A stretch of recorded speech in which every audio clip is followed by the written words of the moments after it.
Hello everyone, this is Dawn. Welcome back to my channel and welcome to another collaborative video with members of Erin Jacobson's team.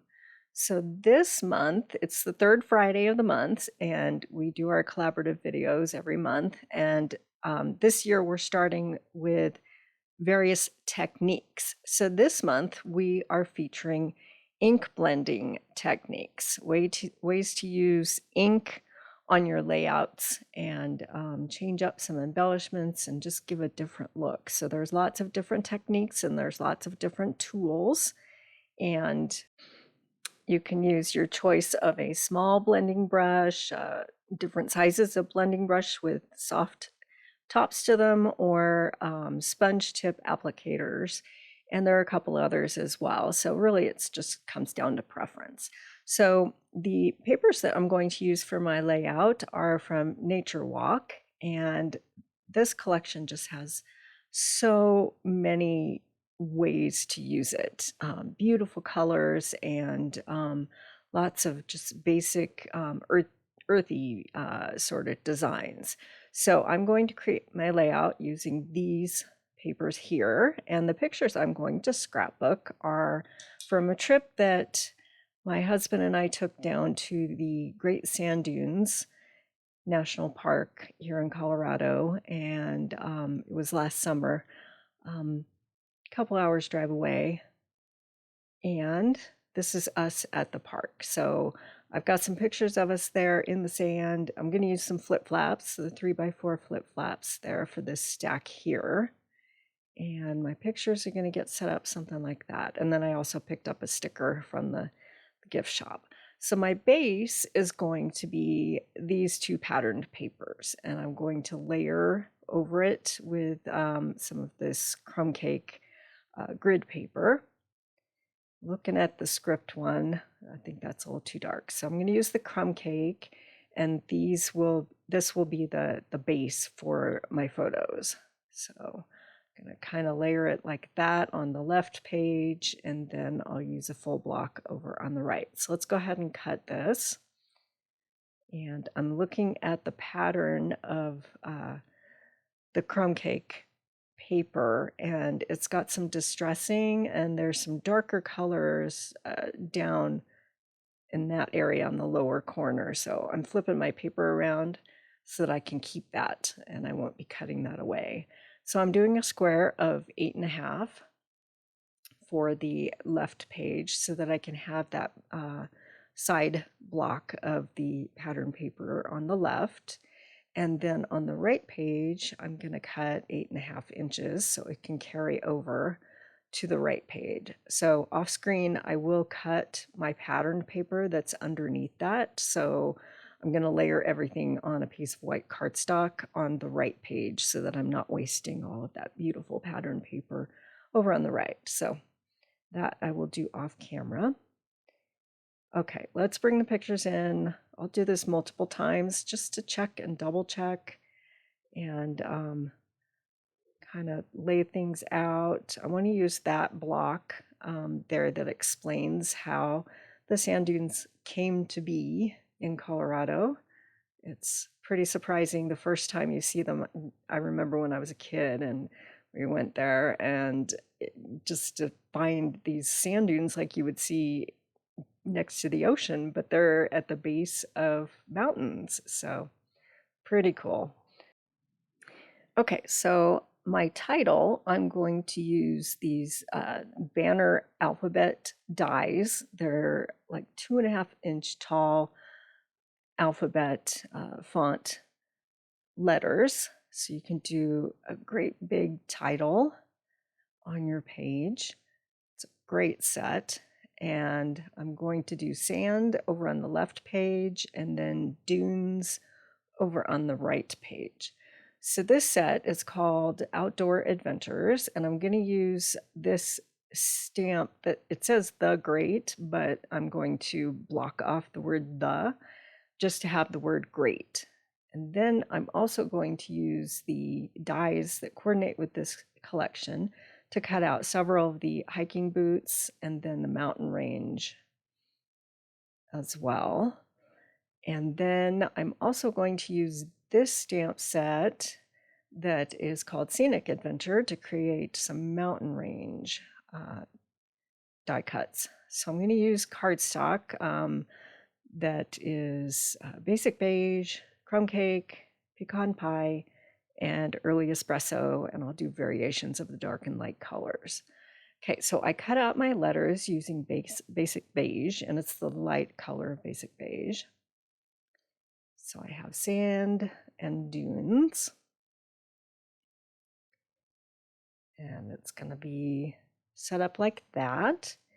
So now I'm bringing in an embossing folder. This is the Birchwood embossing folder, and it does have a grain. So mind that I want everything to be vertical. So my letters will go into the embossing folder in different directions for the left page versus the right page. So I'll show you what I mean right here. I'm setting up the letters going sideways so that my emboss will be vertical when I set these up on my page. So when you send this through to emboss, you'll need to spritz, or it's best to spritz the cardstock just a bit, mist it with some water so that it takes the emboss without cracking the paper. Sometimes with the white core paper, you send it through and you can see the white. Sometimes you want that to happen, but other times you don't. So it's best to mist the paper and then you get a perfect emboss. Okay, so this is what I mean about the directions. So my letters for the word dunes they're going to be vertical rather than sideways, so that when it embosses, embosses up and down for the letter. Okay, so this little bit that says National Park, I fussy cut it from a collection from Echo Park called National Parks.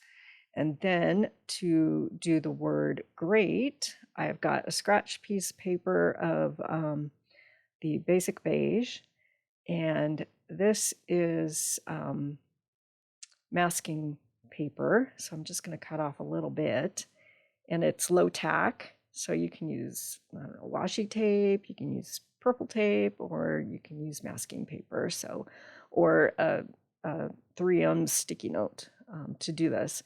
So I've got part of it blocked off on the cardstock that I want to use, and then I'm using mossy meadow ink, and I'm just inking up the stamp and making sure that the word "the" is on the masking paper, and then "great" will be stamped on the cardstock. So then you remove your masking paper and you've got just the word "great." So I cut around that. So it's similar to the one that's over on the right page that says National Parks. Okay, so now I'm bringing in my Altenew sticky mat, and we're going to do some ink blending. Okay, so I like to put this down. It sticks to my glass mat, and then my cardstock images stick to the sticky mat, so they won't float around while I'm doing some ink blending on them. So I've got crumb cake and pecan pie and early espresso. And then I've got some blending brushes. These are soft tip blending brushes. They're kind of like cosmetic brushes, but you can get these from Stampin' Up, and they're for ink blending. And I'm picking out the ones that are going to work with my ink. I'm lazy. I don't label them, and I do wash them so that you can just have a few and use them over and over again. So these are good to go. They will stain, so that's why they're a dark color. So anyway, I'm using crumb cake ink, and I'm blending carefully over this letter. I want to bring out the emboss, and I'm just going lightly. You can always add more ink, and then I tap it off to the side so that I don't get a concentrated blob of ink on my project. So tap it off and then take it to your project and carefully swirl it around. And like I said, you can keep adding layers of ink to make it darker until you're happy with it. Okay, so this is early espresso, and I'm just going to bring this in from the bottom up to create kind of an ombre look to my letters. So the lower portion of the letters will be darker, and it'll work its way up to the lighter color towards the top. So you can do all kinds of ombre looks with various colors. So I want to keep this nice and earthy and give the look of sand for my word sand. So we'll go ahead and lay that out, and I like that. And then I will do the same thing for the word dunes for the right page. Okay, so we have those all inked up. Now I'm going to bring in an edge distressor. You can use the edge of your scissors if you want to. This is just an actual tool that's made for doing this. It's from Tim Holtz. And I'm just scruffing up 2 of the edges. And I'll speed this up super fast. We'll get everything all scruffed up. You can go as far as you want or as little as you want. I just want it to look really distressed. So we'll go ahead and get that edge all roughed up, and then I'm going to bring in my ink again, and this time I'm going to use a sponge tip applicator, and it's easier to distress the edges of paper with this tool. And I'm using some early espresso, and I'm just going to go around the edges of these the 2 sides here, and just adding a little bit more. I'm starting with a little and keep building up until I like the width. So this is what the white cardstock looked like after I took off the bottom portion of that pattern paper. And then I'm going to cover it up with the crumb cake pattern paper. And I've done the top of that page as well. Okay, so this is, once again, Scenic Adventure and Outdoor Adventures, and I'm using these dies here to create my mountain range. So off camera, I did a whole bunch of die cutting. So I've got 2 sets to create some borders for the top of my page to create mountain ranges. So I've got basic beige and the light side of pecan pie, and then the darker side of pecan pie I landed on. So for the basic beige piece, I'm going to use some white pigment ink along with this smaller brush for blending ink. And I'm just going to add a little bit of white pigment at the top of the peaks to give the look of snow-capped peaks. And I know it's really hard to see it on camera here, and it's very subtle, but I think it gives a really good look to the mountain range. So you can show just a few snow-capped peaks with that white pigment. And they'll be peeking out behind the darker colors. Okay, so now this is the mountain range that I just used that die. It's, I think, like 4 or 5 inches across, and then you just keep shifting it until you can create your whole 12-inch border. And I'm going to use, it's the light side of pecan pie for the paper, and then I'm going to use pecan pie ink. And again, I'm tapping a little bit off on my sticky mat before I take the brush to my project, and then I just swirl it around, and look how that ink, it picks up all of the die cut bits that the die pressed into the paper, and really it just comes to life with a little bit of ink and looks like a sand dune. So isn't that cool? So I'm just going to go along this with the pecan pie. I'm not too concerned about the lower portion of this piece because I'm going to cut a bit of it off and tuck it underneath. So just the top portion, because the mountain peaks will peek out. I'll show you that in a second.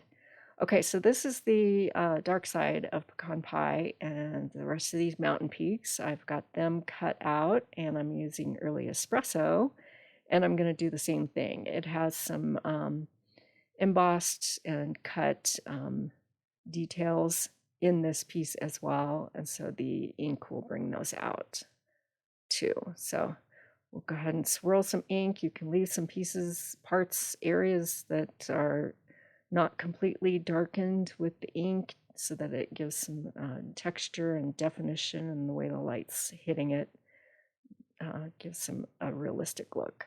Okay, so this is an old set called Frosted Forest, and the die has tiny little clouds. So I cut a bunch of them in white, and I'm going to use cloud cover. And I'm just inking just a tiny bit. They have some detail etching into the dies as well for the clouds. So I'm just kind of swirling a little bit so that the etching picks up the color, but I don't really want to change it. I want to leave a lot of white. So, okay, so let's assemble our border here. And I'm just adding some adhesive towards the bottom. I want to leave it open at the top so that I can slide those other mountains in between.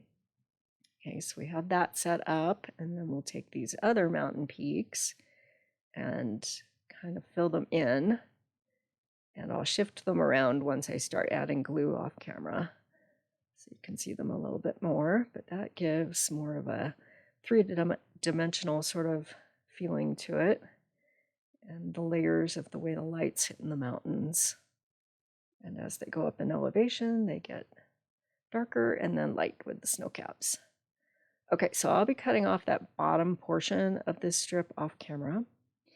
And now this is a sticker from the sticker sheet from Nature Walk. And first I thought I was going to use just the portion that has mossy meadow in the background with the Secret Sea trees.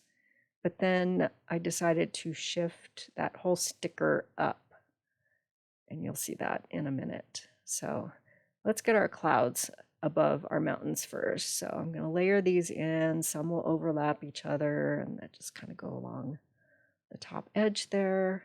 And then I moved my border sticker and finished off the right page. So I love the way that turned out. Okay, so my title is going to sit there. And then I'll bring in the word dunes, and it's going to overlap the mountains on the right page. And I'm going to pop them. Don't worry, I'm going to flip the N around so it's correct. But first I decided to add an extra layer of heavyweight white cardstock to each of those letters because I want to pop them with the dimensionals, and it just seemed a little flimsy with the emboss, and I wanted something that was a little more sturdy. So I glued them on top of a heavyweight cardstock layer of white, and that works. And then I can attach everything to my layout. All right, and then I layered Great and National Park on top of the letters. Okay, so I created mats for my photos. I've done a really skinny mat in Secret Sea, and I think that it makes all of my pictures pop from the page. It gives them some definition, and it brings out that blue. And then I've put these two pictures in my flip flap, and I'll attach my flip flap to the top of my page protector once it goes in my album. So just deciding which ones. Nope, I want that. Okay, that's how that's gonna sit. And yeah, I love the way the Secret Sea brings out that cornflower blue sky in the pictures, in the scenery pictures. Love it. Okay, so this is a set called Beautifully Celebrated, and it's got some great frame dies. They're just interesting. So I cut out one that would fit in that space for my journaling. So we'll move that over. And I've got just a note. I think this is in the last chance section. And I just wanted some lines for my journal block here. So we'll stamp that out. And I'm just going to talk about how deceptively far the sand dunes are. When you get there to the edge where the sand starts, it's about 2 miles out to where the dunes start to rise, and it's super deep sand. And the little dog, she's 12 years old, she got tired really fast, and she just plopped down on the sand and just said, nope, I'm done. And she wanted to be carried, so I said, I'm not having any of that. So I did carry her back, but we decided not to continue on to the dunes. So we came back, and don't worry, both dogs had shoes on. It wasn't a super hot day, but always like test the sand with your hand first. If it's too hot for your hand, it's too hot for their little paws. So just In an abundance of caution, we brought boots for the dogs, and Roisin had some cute little pink boots, and just to protect their paws so they didn't get burned. So we went out a little ways, about 3/4 of a mile, and decided, okay, let's go back. And so took lots of pictures, and then we did another little hike later on. Okay, so I've got the sticker sheet here, so I'm going to use the one that's in espresso called that says documented, and then I'm looking at some of these other ones, and I think I'll use a geotag on one of the photos, and some of them I'll cut from the carrier sheet, and some I'm going to just remove the stick from so that I can kind of play with them and figure out where I want them to go. So off camera, I did my journaling, and I cut that sticker from the sticker sheet, so it's not sticky yet, but it's going to sit about right there. And let's see, we'll pull in some other ones. These are the hiking boots that I cut from this die set, and I've got them layered. So I have early espresso on the bottom in the solid, and then I've got the detailed in pecan pie to layer them up so they will pop off that page. So I've got them going in towards the middle, and on the right page they're going in towards the middle. And then I've got this little tab from the sticker sheet and a compass sticker. So I've added the date, and then these are some of the leaves, and I removed the stick and I'll attach them with glue. I wasn't exactly sure where I wanted them to be, but that pattern matches the pattern that's at the top. So I found a couple of dies that had sprigs. The first one is Nature Symphony, and the second one is a new set called Springtime Scenes. And I've cut some small sprigs in Mossy Meadow and also in Secret Sea, just to kind of fill out the edge of my journaling block there, just to create a little interest. And then I'll tuck a couple more under the compass. I don't want a whole lot going on just because of the wow factor at the top of the page with the mountain scene. So I just wanted a little something. Okay, so these are the faux bronze pentagons, and I'm just going to use a few just to add a little hardware to my layouts. So I'm going to use a big and two smalls and just set them up along the edge there. And then I'll put more underneath my journal block. So I will create a playlist or have a playlist at the end of this video so that you can see the other members of Erin Jacobson's team and the different ink blending techniques they used on their layouts. And I'll put a link in the description below as well. So be sure to check out all of those videos. And I will make a list of all the supplies that I used with links in the description below. And then I'll put still shots over on my socials, and the URLs are at the bottom of your screen, and you'll also find links in the description. Just click on the More button and you'll find all kinds of information. If you haven't subscribed yet, please hit that subscribe button. I'd sure appreciate it, and then you'll be able to find all of my videos. And thanks for watching.